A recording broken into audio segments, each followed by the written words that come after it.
ప్రత్యేకించి మీరు విద్యారంగానికి సంబంధించినటువంటి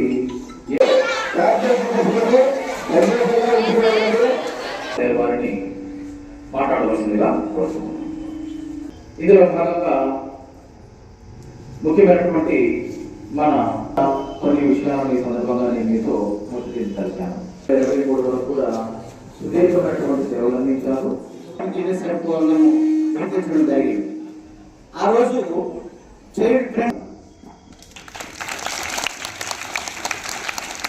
ఉపాధ్యాయుడికి న్యాయంగా అక్కడ ఐఏఎస్ ఆఫీసర్ అడుగు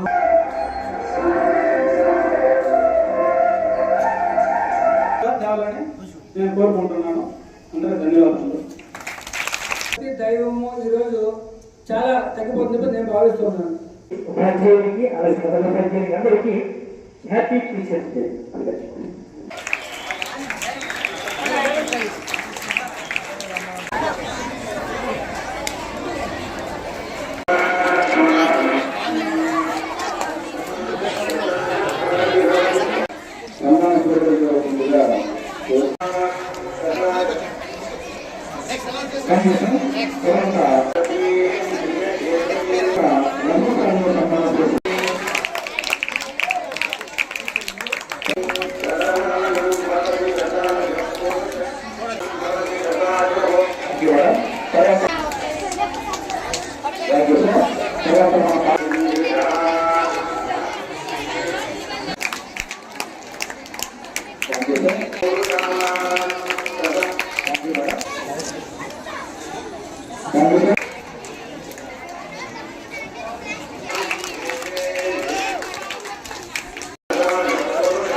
దినోత్సవం రోజు మాట్లాడుకోవాల్సింది ఉపాధ్యాయుడు అంటే ఏంది.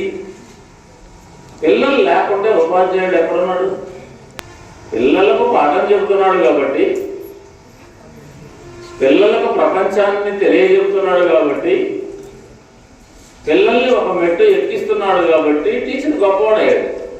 టీచరు దొరకడము శిష్యుడికి అదృష్టం అయితే, మంచి శిష్యుడు దొరకడము గురువుకు అదృష్టం కాదా? ఉపాధ్యాయులు పిల్లలు ఒకరు ఎక్కువ ఒకరు తక్కువ కాదు. ఇద్దరు ఒక రకంగా ఇచ్చేవాళ్ళు పుచ్చుకునేవాళ్ళు కాదు. వీళ్ళ దగ్గరనే వాళ్ళకిస్తారు, వాళ్ళ దగ్గరనే వీళ్ళకిస్తారు. టీచర్ కూడా నేర్చుకుంటాడు. ఎక్కడి నుంచి నేర్చుకుంటాడు? పిల్లల దగ్గర నుంచి కూడా నేర్చుకుంటాడు. నేను నేర్చుకున్నాను. పిల్లలని ప్రేమించేవాడే నిజంగా అందరికీ చదువు రావాలి అంటే పేదల్ని ప్రేమించాలి. పిల్లలకి చదువు చెప్పాలి అని అంటే పిల్లల్ని ప్రేమించాలి.